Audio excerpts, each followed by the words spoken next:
Great. Well, Nicole, do you want to?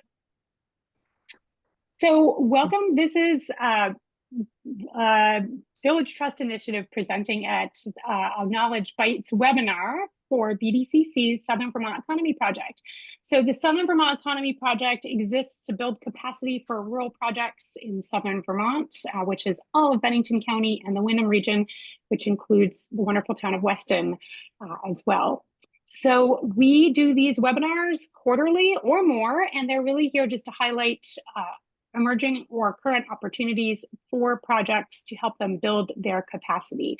We receive partial funding from the USDA through a Rural Community Development Initiative grant, which will take us for the next 3 years. And so we can continue this work. You can always find out more on the brattleborodevelopment.com website, and there's a link to the Southern Vermont Economy Project.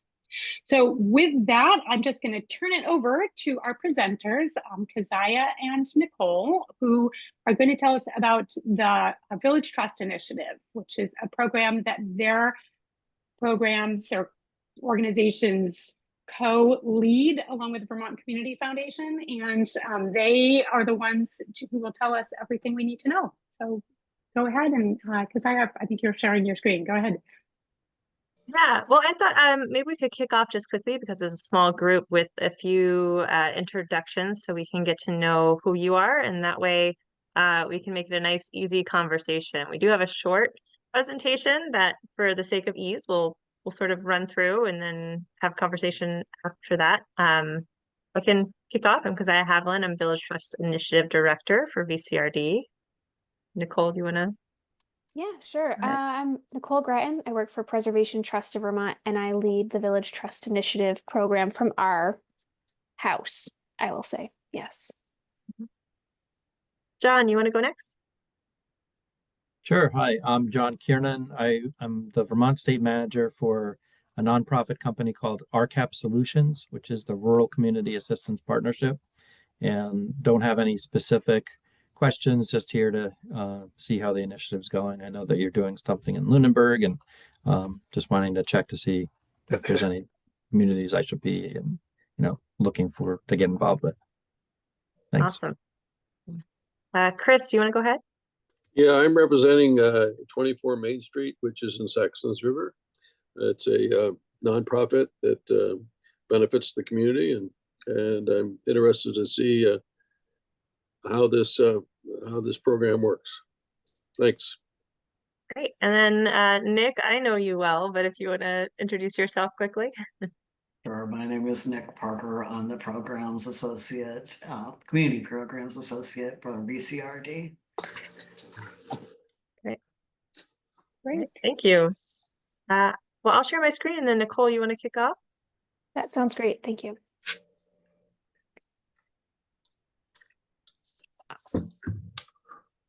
Well, here we are. This is a presentation about the Village Trust Initiative. About a year ago, we launched for the first time, and we're here to kind of give some information because very soon we will be releasing round 2. So our hope today is to just kind of give you a rerun of what this program is intending to do. And then just make sure that if you have questions about, am I eligible, or what are you looking for, we can kind of use this time to kind of give you those nuts and bolts.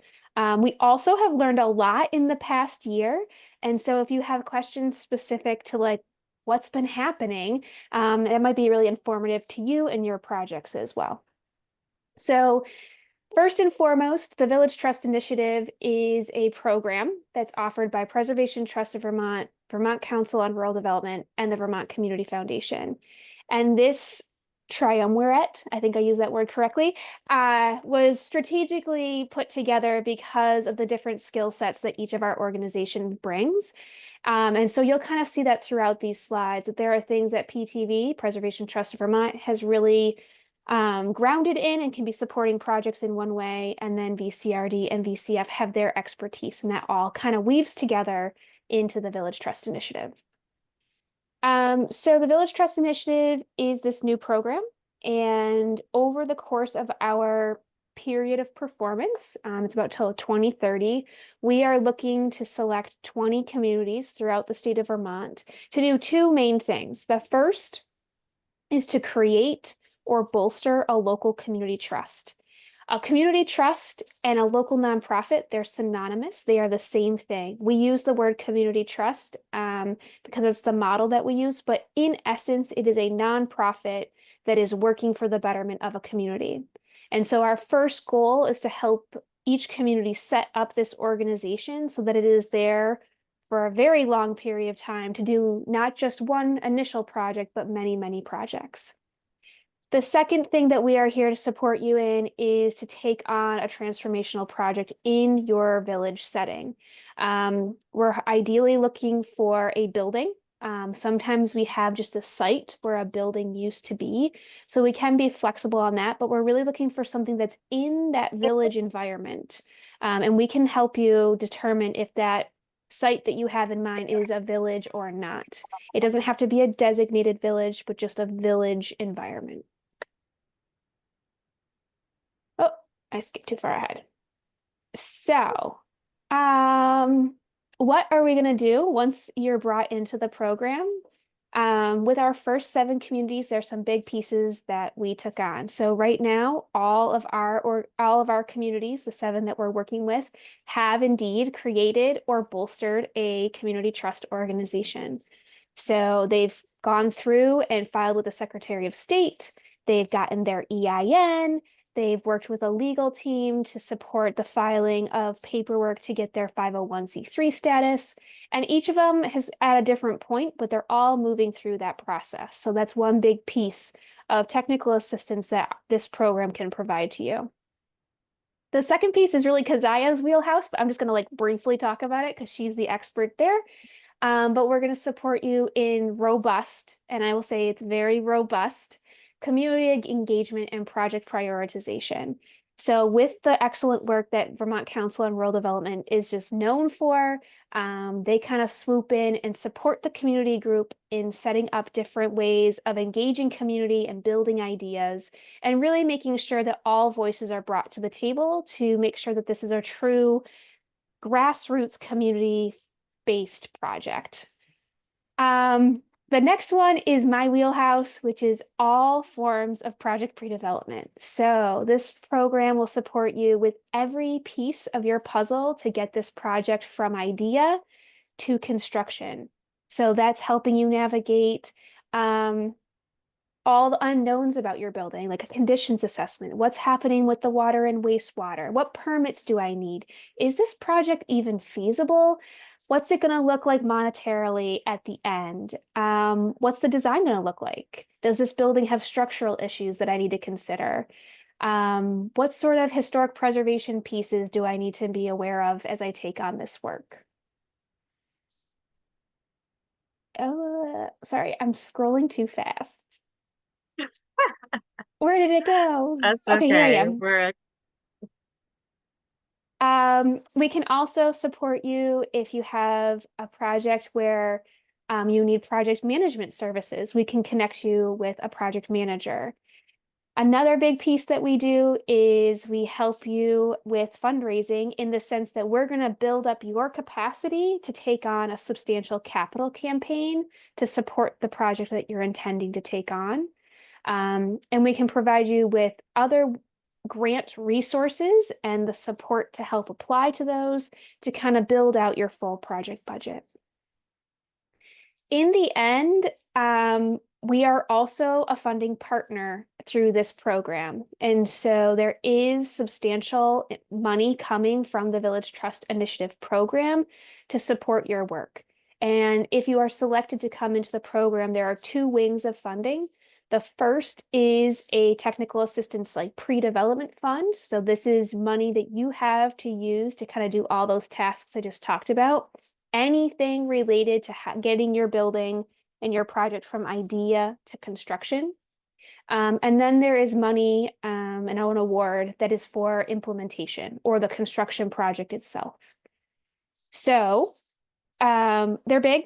Our biggest award will be $375,000 for implementation with a match of about 125 for pre-development, and then there's a floor. So the floor, the lowest award that you can get is 150 for implementation and about $50,000 for pre-development.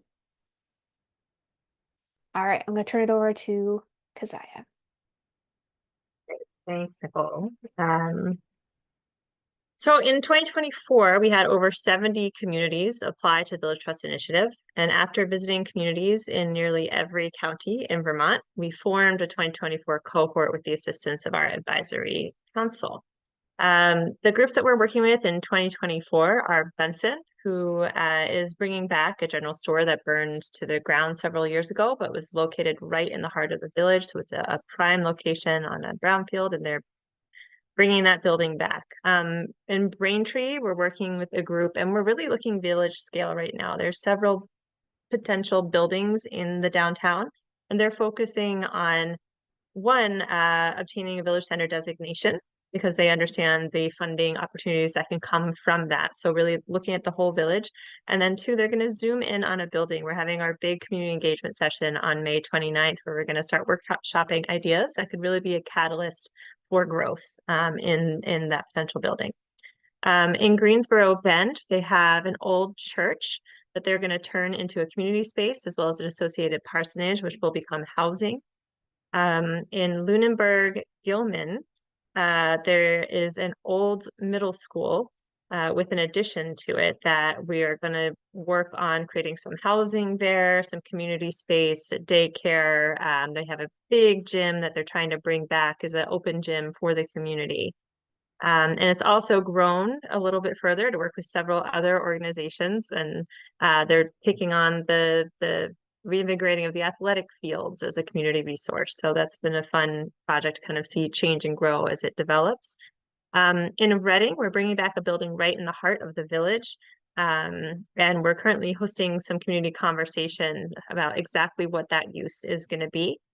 And in West Fairleigh, we have a huge building called Bean Hall. It's 4 stories, and they're looking really at multi-purpose there. So they definitely have some areas that are going to be community spaces. They're looking at a community kitchen to service a lot of the local businesses in the area.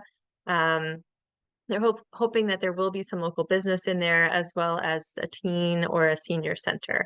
And so it's really a wide range of projects and many different scales. And they came to us at different levels of being ready. You know, some people already had a nonprofit. Some people had 2 community members with a dream. Other people already had a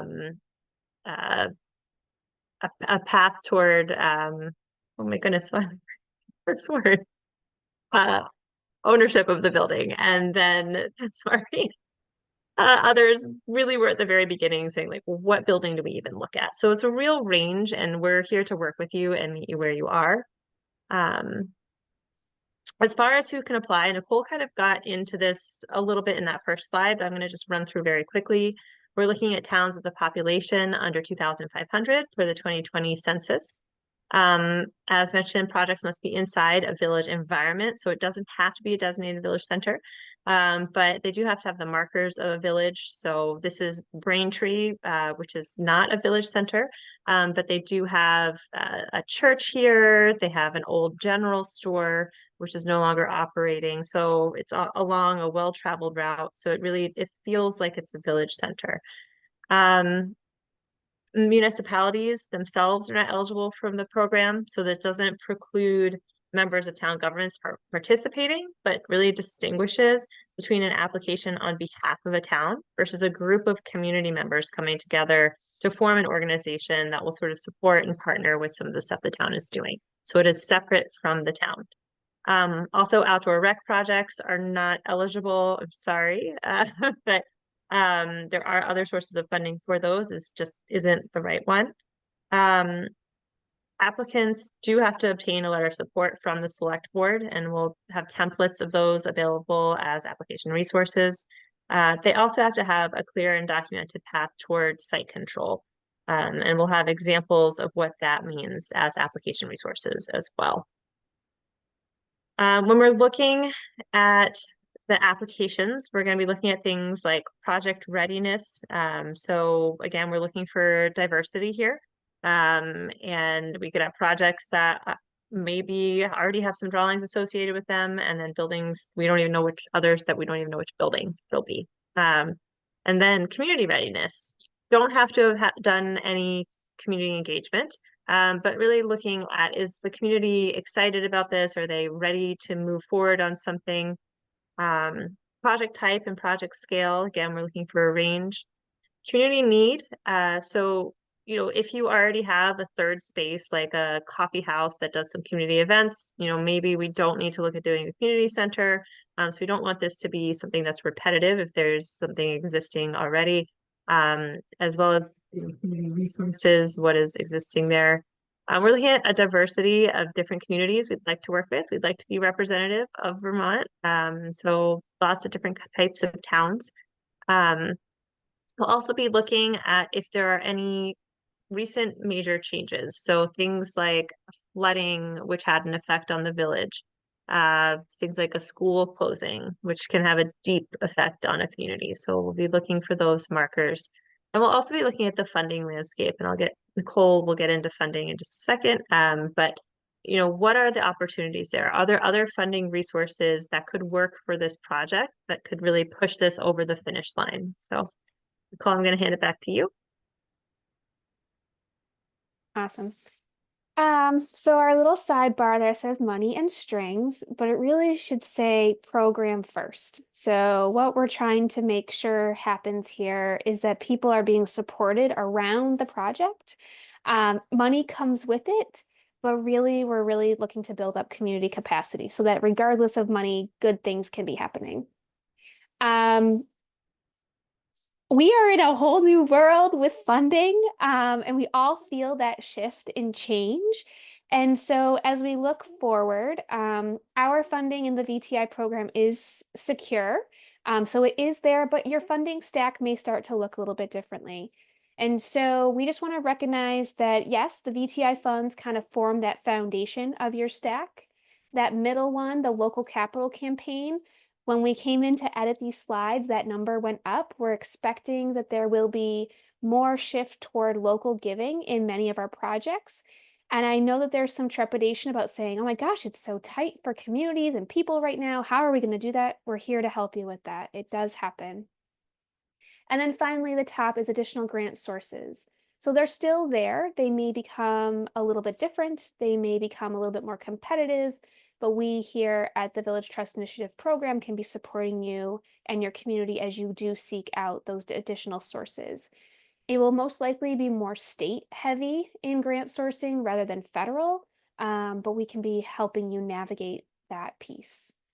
The capital campaign, I'm just gonna put it out there one more time. This is almost like a requirement. Your project funding stack is going to need your community's investment in it. And we have a lot of projects that we can point you to, and you can speak to people who have done this. And so it may seem like a big undertaking, but communities love their communities, and we see them rise to the occasion for different projects. The final thing just to recognize is as our funding landscape at the highest level, that federal level shifts, VTI is also thinking about just the potential of needing to shift. And so that may mean that we're not taking on an entire project from soup to nuts in one go. It may be more of a phased approach. So it may be that we take on the structural issues in your building so that you can get into it and host different things. And then in a few years' time, we can be supporting you with making ADA improvements within that building. All these different things that we have traditionally done to support a project over time may become more commonplace again for this project, for this program. I think that's all I got for that slide. Yeah. So dates to remember. We will be hosting a pre-application webinar on Monday, June 9th at noon. You can go to both the PTV website or the VCRD website to be linked to the PTV website to sign up for this webinar. One way or another, you will find us. So make sure you just save the date at this point. The applications for VTI will open up on Monday, July 7th, and they will be due on Friday, September 5th. This gives you a good like 60 days to work through the application. And as Keziah said, there are things like getting a letter of recommendation or support from the select board that you will need, documented site control documents that will also take a little bit of time. So we're hoping that with that 60-day window, you can ask questions as needed, but then also get the documentation that you need pulled together.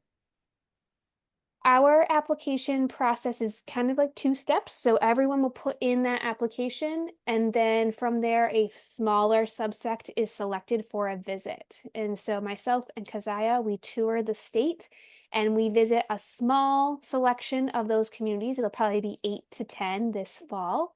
We love these visits. It is so insightful to see the places that you're writing about. So it's a really great opportunity for us to meet people and see the place that you have been thinking about. And then finally, toward the end of October, early November, we will announce that 2025 VTI cohort. We do expect that this cohort will be smaller, just knowing that we took 7 on in the first year. So we're looking for 4 or 5 communities this year, just to give you an idea of what that cohort size will be. So with that, I think we're at our last slide, which is we're here always to chat about anything. Email works best, but if you want to give me a phone call, I will answer it. And the same is true for Keziah. We love talking with people and thinking about different projects. And I will say both of our organizations have many resources. So if you are found to be not eligible or not a good fit for the Village Trust Initiative program, there are many other programs and supports that we can be supporting your project and your community group with. So with that, I'll turn it over to anyone who has questions or wants to just talk.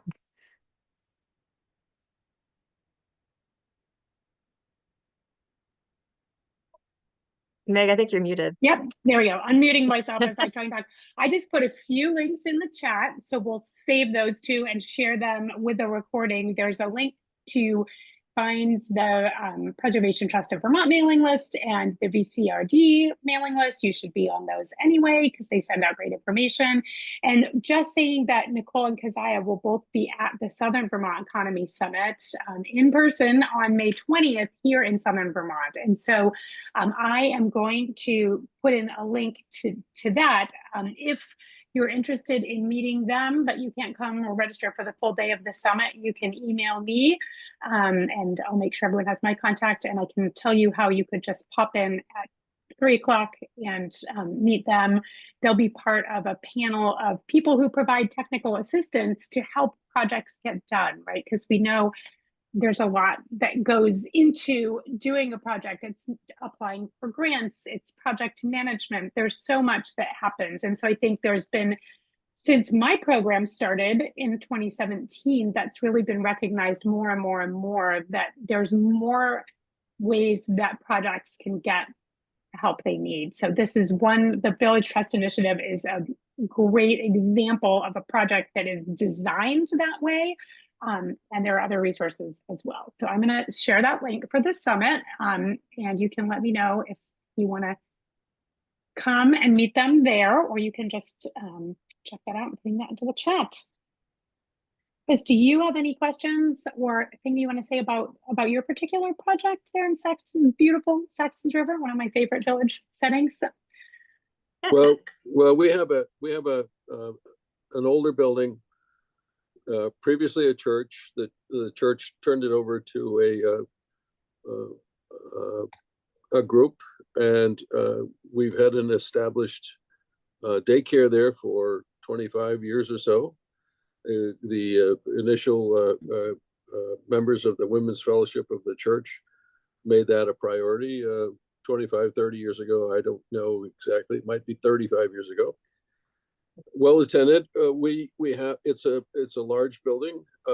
I just was put onto the board a month ago, so I'm trying to find out more and more how we can sustain the building.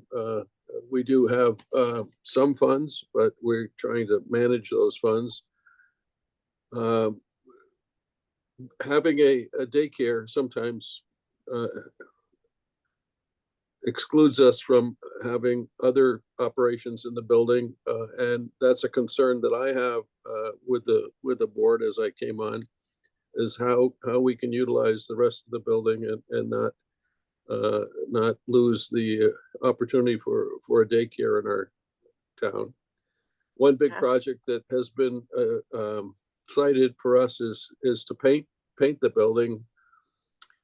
With daycare, we need a special painting group to do it because of the possible asbestos in an old building, or excuse me, lead paint, excuse me. The lead, right? Yeah, which we've got some preliminary estimates of $50,000 to $60,000, which is an amount we don't have right now to do that. And I'm not sure whether your program allows for something like that or not, but we're interested in looking at all avenues to help sustain the building. It's downtown Saxons River, across from the Village Market, and there is a women's coffee group that meets there once a week, which is beneficial to that group. We have a full kitchen and dining area. And it just seems to me that we could utilize that building more and more, but I'm just exploring how we possibly can reach out to groups like yourselves and see if there's any compatibility with what you do and what we're trying to accomplish. And again, I'm only been on the board for 1 month, so I gotta. A great place to start is on the PTV website. You can submit a request for assistance. And so that comes to our entire staff, and we can kind of think about, given your project, what is the best way to go? So I always encourage projects that are like, what do we do? Or where do we go next? To definitely just fill out the request for assistance, and then our team can take a look. Just thinking about your building needing painting, we may, and I'm going to say may strongly, recommend that you apply to the Vermont Division of Historic Preservation grants that are specific for exterior work, and painting is included. And so we can be connecting you with Caitlin Corkins over at the state to see if that's a good fit for your project. Or if you're looking at like long-term, what do we do with this space and how do we think about it? Given that there's a childcare there, but there's limitations, kind of really thinking about the organizational structures within and uses of this building. We have different ways of being supportive in that regard too. So I would definitely recommend, as a first go, reaching out via the request for assistance on our website. It's just a handy way to have a holistic view and kind of pinpoint you in the right direction. And that would be through PTV? It is, yep. Not necessarily through Southern Vermont Economy project. Well, you can reach out to me too, Chris. I'll get you in the right direction. But you can use the link that I just shared in the chat on PTV Vermont, or ptvermont.org/contact. That actually is their intake contact form. So you could use that. And you can always reach out to me because I do the same thing. I just would tell you, I would send you that link and I can send you that in a direct email. Can I ask a question? So a lot of times, so if a building is owned by a municipality, say, which often happens in the case of a school closure, is that the community kind of first gives the building to the town, but the town may or may not ultimately long-term want to continue to own that particular school building, but often they're sort of the first resort buyer of a former school building. If that's the case and the municipality is an owner of a building, do you suggest they reach out to you about the Village Trust Initiative, or how would they go about that if the town currently owns it? It's an independent 501(c)(3), so right. The town has nothing to do with it. It was a Baptist church or a congregational right. church, and that group filed and made it its own designated 501(c)(3). Okay. Yeah, no, so I'm asking just sort of generally of Keziah and Nicole too, because that often happens, and that's something that we see in our area when a school, particularly, I think more, churches less so, but definitely schools often do end up being owned by a municipality, and that municipality may or may not ultimately want to own that building, but they are holding it in a way because the community wanted to keep it. So what would you suggest in that case for a building or municipality to do, or a So, group? yes, we're looking for something to be outside of the municipality. So this is that community group kind of gathering together to say, we want to take something on outside of the municipal government. And then that group would need to have some sort of paper documented form of site control over, in this scenario, the school building. And that could be something where the select board makes a decision within their meeting to potentially sell this building to the community trust. It could be that they want to enter into an option to purchase with that community trust. So there are different tools that we can use, but really it's a strong partnership. We need to have the select board and the municipal body demonstrating that they are in support of this project and that they are willing to transfer that property to the community trust. We do have scenarios where there's the potential that the municipality hangs on to the physical asset, but in that scenario, the community trust would need to have a long-term lease upon the building. And the term of that lease we can get into more detail with, but we're looking to see that this community trust is taking on the building and using it for a community benefit for a long period of time. We're not looking to have them do this and then transfer it back to somebody else. Yeah, Great. I'm not sure that the municipality really wants to deal with our building, and I'm not sure our board wants the community, the village, the town of Rockingham to deal with it either. They seem to have their own. Yeah, it's interesting. Saxon's River is a village in a larger town, so that often happens too, where there's sort of layers of ownership. Yeah.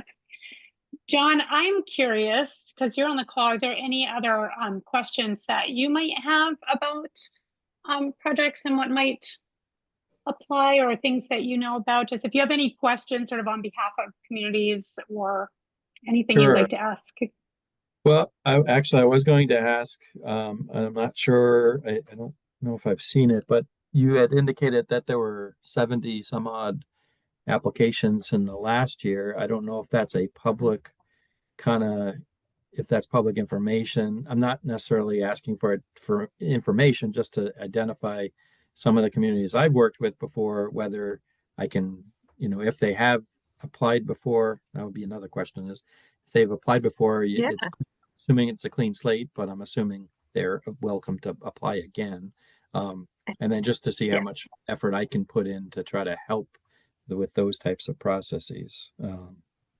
So that was the first. Yeah, we definitely welcome them to apply again. And it's not a public document as far as the communities who applied, but if you are working with certain communities, I've been, Nicole, please correct me if I'm wrong here, but I feel like we'd be happy to connect with you and talk about that. Okay. Yeah, sounds great. And just reach out to us and, go ahead. I was going to say, will projects be eligible to reapply if they did? So I imagine you'll be reaching out to previous applicants as well, and they can see maybe they've made some progress or maybe changed the direction of their project, or, time moves on and projects evolve. So they may be in a different place than they were a year ago. So that's just my plug for Southern Vermont projects as well, to not hesitate to reach out and reapply, or, whether your project has, evolved or changed, that's all great. Don't hesitate to reach out. Yeah, and we really welcome people to apply again. We had so many great projects last year. It was so hard to whittle it down, even to just that first, 14 where they were like our finalists, and then to get to 7 was next to impossible. So there's a lot of really good projects, please, we would love for them to reapply again. We will be hosting office hours during the application. So we'll let people know when those are at our webinar, and we'll publish it somewhere, I'm sure, as well. And you can sign up if you have questions or want to workshop anything or talk about changes. We'll be available then for that. Is it, well, here's a question, is there, ma'am, not, is there a bias towards projects that are, I mean, I know that you said you wanted a mix, but I know of at least one community that I'm working with that has an action partnership, but they don't really have, it's really hasn't been, they don't have a lot of engagement, and they really haven't identified projects, but you know, it's a community that really needs help. And it might be something, you know, having something like this would help them kind of focus, I guess. And I guess the question is like, is there, if somebody has a notion that they don't really have a project in mind or a specific building, is it still, can they still be encouraged to at least contact you, kind of maybe work through to get, maybe they can have a kind of an action plan congealed based on some technical assistance? Yep. I would say Nicole, start you wanna- early. Yeah. One thing we've learned is that having an identified building has really helped some groups move forward faster. So in round one, we had a few communities that were kind of like, we're not quite sure what we're doing. So this round, we're really looking to have groups kind of identify in the application a site or buildings. I'm going to say buildings. It could be that you have your eyes on a few that you're looking to investigate. So rather than coming in with just like, we know we want to do something, now's that time to really delve into what is that something. We have a lot of resources that can be used between now and July, or actually early September, to kind of like help you think through those things. But definitely something that's changed in round two is the identification of a site. And with that, having the documentation that you can actually acquire or use that site are two So that the things that are going to be building really important. is actually for sale, or is, you know, something, there's been contact with the owner or things like that. You don't have to have a use identified. You know, we're going to go through that engagement process. So it just really has to be like, well, we, you know, even as Nicole said, if there's two buildings in the center of town, a Grange and a general store that are abandoned, you know, let's take a look at those too, because both of those owners of those buildings are interested in offloading them. So. Yeah. Great. Well, another question.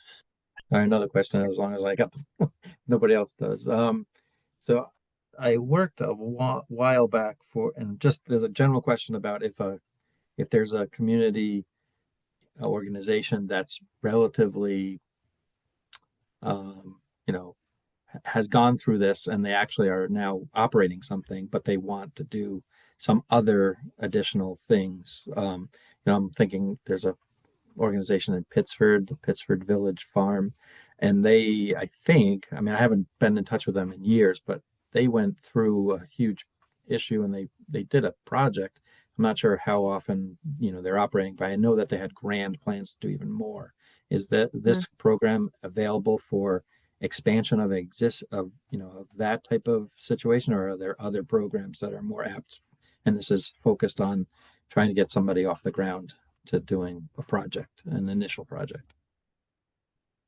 You can have an existing organization apply. I'm going to pick on Rupert. You know, Rupert Community Trust applied last year and they were actually invited into the second round. And they were looking to do something like that. They were looking to take on a next wing of their work. So yes, you can apply in that way.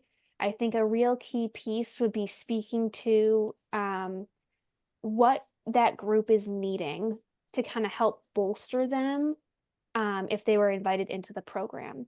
So again, the goal is to create these organizations in a community that can be working and helping a community thrive that's not the municipality. So if that already exists, that's amazing. We want that. So in the case of the Pittsford Village Farm Group, what are they going to be doing that's going to augment them and propel them forward further? How would the Village Trust Initiative program support them in that? So that's just one thing to consider as you're thinking about a group such as that applying. I could also see it be where there's probably dormant groups out there that, have kind of did their thing. They are a little sleepy now, and they're ready to be reinvigorated. And that's a really great case for applying to the Village Trust Initiative program. We can bring that group back into action so that it is there for the community to help support them. So it can go both ways. There's a lot of ways it can go. Great, thanks. Well, that sounds great. So I think maybe we'll leave it there so people can go off to get their lunch, and just say one more time, first, a big thank you to Keziah and Nicole for giving their time to get this sort of recorded and get some questions answered, and we'll share this out. So save the date for the webinar. We'll send that out June 9th. And we'll make sure that that goes in our materials, our BDCC newsletter. And also just a reminder that Nicole and Keziah will be at the Southern Vermont Economy Summit, which is in just 2 weeks at Mount Snow. So if that's something you'd like to attend, I put a link in, you can look at the agenda. And if you are able to come, but only for the afternoon session, we can arrange that for you. I mean, we'd love people to come for the whole day and register, but if that's just not possible for you, please reach out to me, and I will share my email with this recording right afterwards. So you can reach out to me and we'll make that happen for you, and keep an eye on this. And I'm happy to help any way that I can. And you can reach out to Nicole and Keziah with any questions that you have. And whether those are sort of startup questions, what's the best way? Is the Village Trust Initiative the place to start, or is there another place to start within your organization to reach out for help and assistance? Start anywhere. I think starting by getting that contact going is great, and then see where it develops. That's what we always say. Start small, send that email, and get connected to the many, many resources that we have here in Vermont to help our communities thrive. So with that, if anyone has anything else to add, otherwise we will see everyone hopefully in person soon, and share this recording out. Thank you. Great, thanks for the much. information. Thanks, Thanks so everybody. much. Bye-bye. Take care. Bye. Thank you. Bye-bye.